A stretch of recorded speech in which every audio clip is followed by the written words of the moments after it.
Hello, people. Shalom, friends, and welcome to our reflection on the spiritual bite for today, Friday, in the third week of Easter.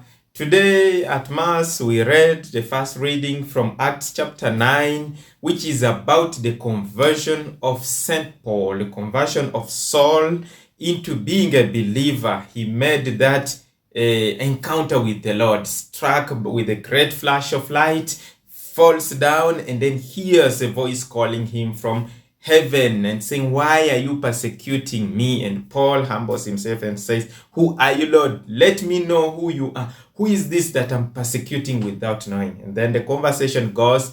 The Lord gets to explain, to reveal himself to Paul, and sends him to Damascus. And there Ananias receives the message. Now, this is what was interesting for me.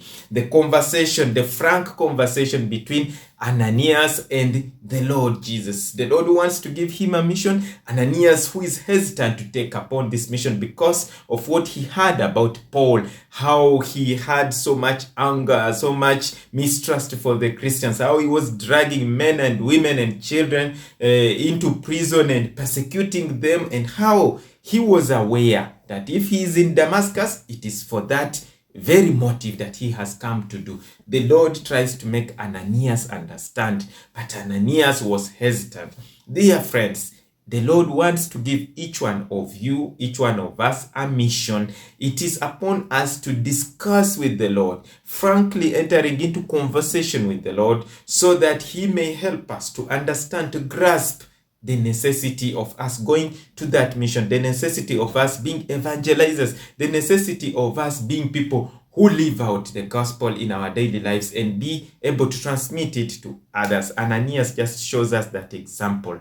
Another thing that also touched me in this reading is the mission given to Paul. When the Lord tells Ananias to go and lay hands on Paul and make him receive his sight and then accept the Lord, the mission is said that I've chosen him as an instrument for making my name known to the pagans, to the kings, and even to the children of Israel. And this man will also, I'll make him know how much he has to suffer for the sake of my name. So Paul receives his mission in his calling here, as we heard it. And then that mission is also accompanied with the suffering that will come. So suffering is not exempt in our missions as we serve the Lord. May we be able to accept all that with happiness and joy. The Lord bless you and keep you safe. Have a blessed day, dear friends, and blessed weekend.